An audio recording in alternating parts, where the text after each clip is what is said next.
People always ask, is it harder to play a character who actually existed?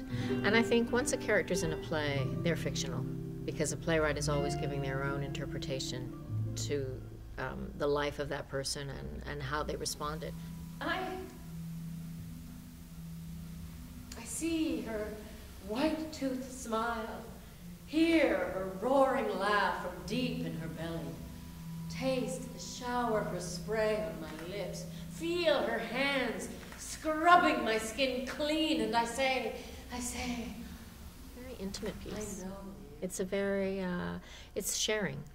This woman is sharing her life with the audience, and I think a lot of people relate to it. Men and women come because it's about family. Sitting on the bed, we make a vow, our own vow, to live our own lives, to treat each other well, but allow for our separate desires, to have our secrets, but protect what we each hold most dear.